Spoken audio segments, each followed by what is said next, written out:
Hiya.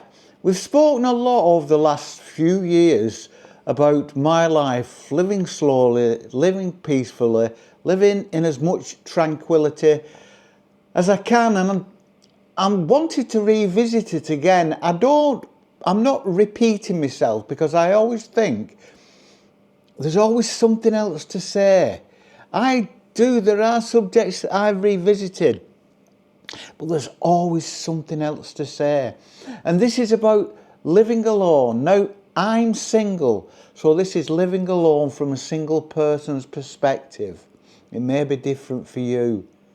And this is the advantages of living alone. And if you are very, very, very good, we may talk about some of the disadvantages. I think one of, if not the greatest advantage of living on your own is complete and total independence. The independence to do what you want, to decorate as you want, to live as you want, to eat as you want, to sleep as you want, to do anything as you want. There is absolutely no compromise in your life at all. The only compromise you have is the compromise with society at large, where there are certain boundaries we live within that are accepted by everyone, at least every sane person and every reasonable person. And I think that is it. You can do exactly as you want. And I've always said this. Do whatever, and this actually applies to everyone. Do whatever you want in life, as long as it doesn't impact badly on someone else. I can fully organise my environment around myself. I can fully organise my day around myself. Any breaks I want to take, any holidays I might want to take, any nights I may want to go out, any meals I may want to eat, it is completely my decision. I can sit there naked with a book. I can sit there naked and get drunk. It doesn't matter. I'm not harming anyone else. And that, for me, I think, is the main argument for living on your own. And I also think that people who live on your own, most people who live on your own would agree. And if you ask them what is the greatest advantage of living on your own, it is just that. And it's the obvious one, and it's the one that jumps out at everybody, is total freedom, total independence, to do what you want, when you want, at a whim. I can get up tomorrow morning and I could get up tomorrow morning and go to Australia for a week, or a month, or a year, or however long. And it's up to me. And there is no one in the world who could tell me I couldn't do it, but actually would tell me, because the way I live and the friends I've got, nobody would question it. And that is a great place to be. But remember, at the end of this, we will also look at the flip side, because I'm not an unreasonable person, and I'm not just dictating that my lifestyle is the best lifestyle. The lifestyle, if you're happy with whatever lifestyle you've chosen, then that is the best lifestyle in the world, and nobody can tell you any different. Anyway, I'm going to get in Molly now and bring her up to bed. See you in the morning.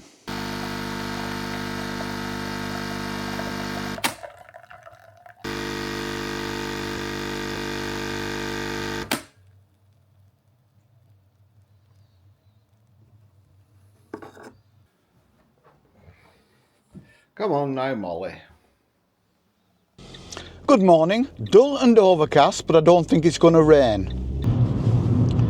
Another advantage, I think, to living on your own is owning your own space. And this is something that we don't think about a lot. We just fit into our environment, don't we? But if you can take advantage of owning your own space, I can live on my own in any part of my house. There are no conflict over who goes where or who goes here. There's no extraneous noise from somebody else doing something else that it may not bother you very much, but it may not be the most uncomfortable thing. There is absolutely full autonomy over how I move around, where I move around, where I put things, when I put the radio on, when I put the television on, when I'm playing music, when I make music myself, when I talk to myself. There is no one to consider. I can move from room to room, and I quite often do. I will read a book in the dining room. I will watch YouTube in the living room. I will just lie about on the bed for as long as I want to. And it's my own choice. It's my own decision. And that's something I really value.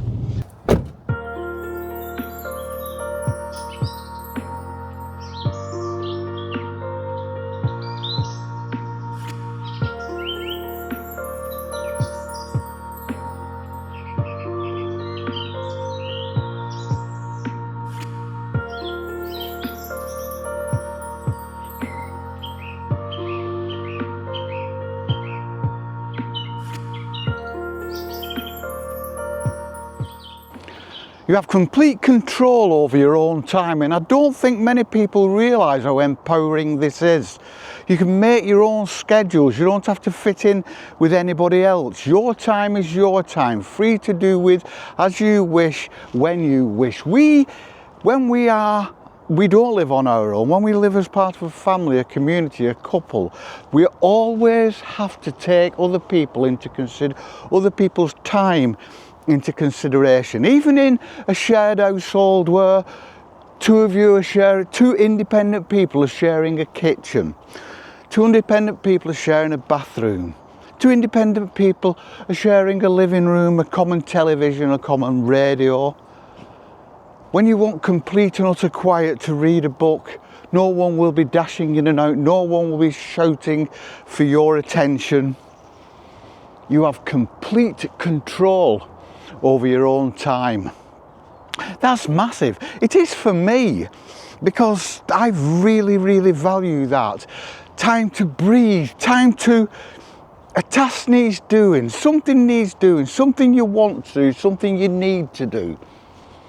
And you can choose whether you do it now, in 5 minutes, in an hour, tomorrow. It doesn't matter. You're not going to bother anybody else. Nobody is going to bother you. You're not going to offend anybody else. And I think this is one of the really important things, is there is never going to be conflict with anyone else. The only conflict you're going to have is with yourself. So you've got freedom of your own time to do with as you wish. To just be halfway through doing a task, drop it and think, I'll do something else. I'll go for a walk. I'll do this, I'll do that. I'll go for a sit on the couch. I will do whatever I want, wherever I want, because I've got freedom of my own time to get up, go to sleep. We have this freedom, and we probably don't use this freedom. It's just the knowledge that it is there if we want to take advantage of it. Living alone builds independence and self-reliance. You learn life skills. You have to learn life skills. You learn to do things for yourself because there's no one there to do them for you.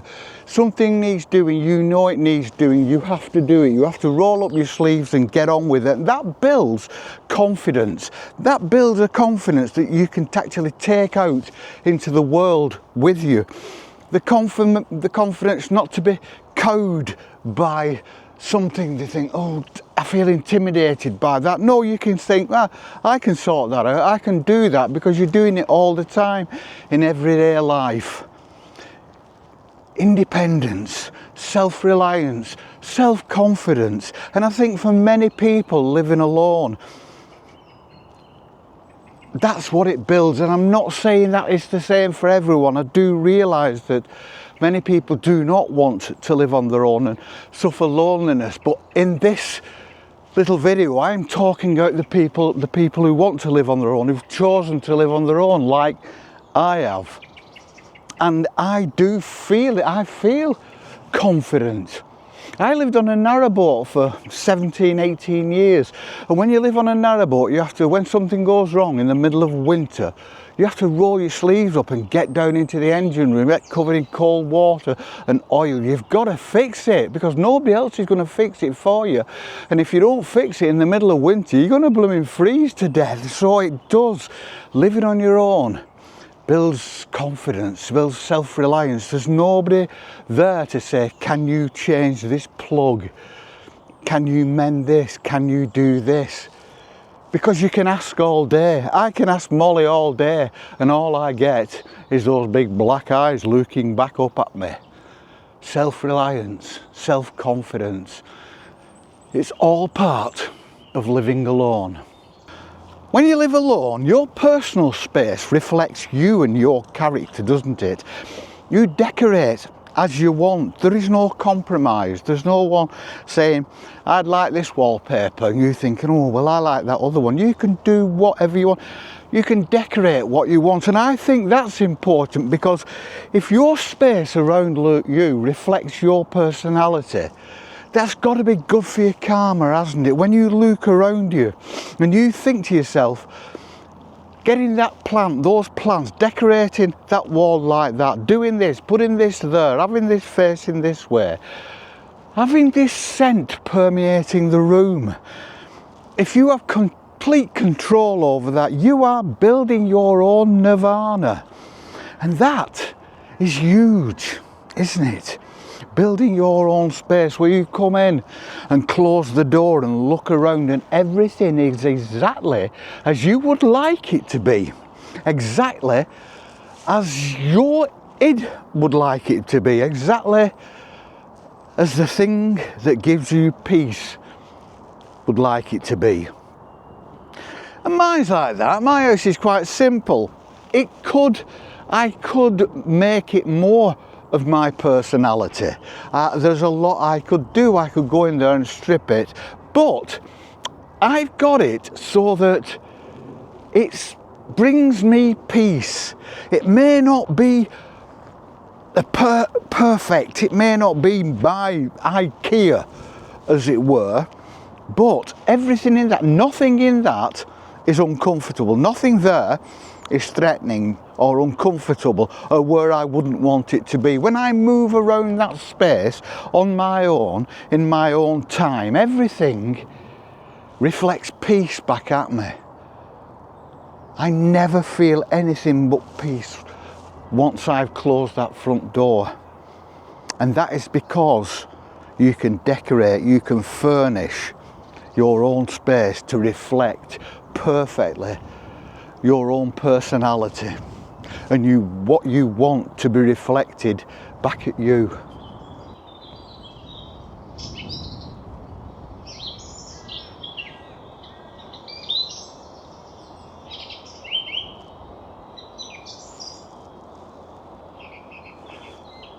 I also think that living alone helps you improve your emotional well-being. I can sit on my own with no interruptions. You know, when you kind of have to think things through, things may be happening. We all get emotional stress. And a lot of the time, all we need to do is sit and think it through. Let it just work its own way through our mind, through our emotions, through our feelings. But a lot of the time, if we're not on our own, we never get that interrupted time. There's always some demand on your time, so you never actually get to sit and ponder and just think through and just relax and just let the emotions run through until you realise that they weren't as epic and critical and damaging as you first thought. And then if you don't let that run through, then those emotions sit there and harbour and fester. And then the next emotion piles on top, and then another piles on top of that, and you get desperate for somewhere to go. And that's when you take yourself off. Many people do take themselves off on their own, just to sit in a car or walk on a beach, or walk in a woodland, or walk anywhere, or just sit and ponder and think. And that's how they get through it. But that's only if you've got somebody who understands at home. If somebody who doesn't understand at home interprets that as you wanting to get away from them because you don't like them or you've got some problem with them, then that's just going to compound, isn't it? It's just going to help build that angst and those feelings and those things that just eat away and grizzle away at you all the time. And when you're on your own, you can sit. I could sit all day and just let things drift through my mind until they just drift off into the ether. And I'm at peace again, and I can walk away to the next situation with an empty, free, peaceful mind. Another advantage of living on your own. And those are some of the advantages of living alone. But as I promised, we're going to touch briefly on some of the aspects of living alone that aren't so good, and things that a lot of people struggle with. And I think the main one of those is loneliness. If you are somebody who is susceptible to loneliness, then that will be the main concern. No one to bounce ideas off, no one to bounce emotions off, if that's what you need. I don't want that at all. That's the last thing I want. I want to be alone in my own head. But a lot of people don't, and loneliness is terrible. Loneliness is awful. I've never experienced loneliness, and I would hate to. So living on your own for some people can feel like a prison, can feel like a sentence rather than freedom. I see it as total freedom, and some people see it as total imprisonment. And that's just how we work, how our minds work. If you choose to live on your own because you want to, it's great. But if you don't choose to live on your own and you don't want to, where do you go? Where do you turn? You have to then seek out friendships, seek out interactions, seek out things to occupy your mind, to take your mind off the fact that you're on your own. On your own. It sounds terrible, but for me, it's fantastic. Higher costs, that's an obvious one, isn't it? No one to share the cost with. I share 100% of the bills in my house. There's only one income, and that's only a very small pension. There is no one to share the costs with, no one to spread out the cost of any break you want to take, of any car you want to buy, of any bills you have to pay. It's all down to you. The responsibility is yours, and if you are actually paying those bills rather than being standing orders or direct debits, you're the one who has to sit down. I have to go home today and I have to sit down, get the laptop out, pay my utility bills, my water rates are due, and there's something else as well, and they all come out at the same time, and I will have to sit down today and get rid of about 600 or 700 quid. And if I don't do it and I keep putting it off, I'll start getting nasty letters. So I have to do that. Nobody else is going to do it. Molly's not going to do it. All responsibilities are yours and yours alone. This is something I thrive on, but other people don't. The cooking, the cleaning, maintenance, anything like that, it's down to you. No one else is going to do it. I'm quite happy with that. I quite like that, actually. I quite like cooking. I actually quite like cleaning. I quite like keeping my environment spick and span and clean and just so, and my meals nice and flavourful and nourishing. And I think part of that is just the satisfaction I get out of having done it. When somebody else does something for you, you just are thankful for it, you are grateful for it. But when you do it yourself, when you've done it yourself, you think, I did that, well done me. But it's there all the same. The responsibility is there all the same. But I think the main disadvantage for anyone who doesn't want to be on your own is just that, being on your own decisions. No support network when you feel like you need it. When you have a decision to make, and you're floundering and you don't know whether it's the right one, but you know that you're just going to have to make a decision, and it may not be the right decision, but there's no one else, there's no support network, you're completely on your own. Those are the disadvantages briefly, but even with those disadvantages, I love living on my own.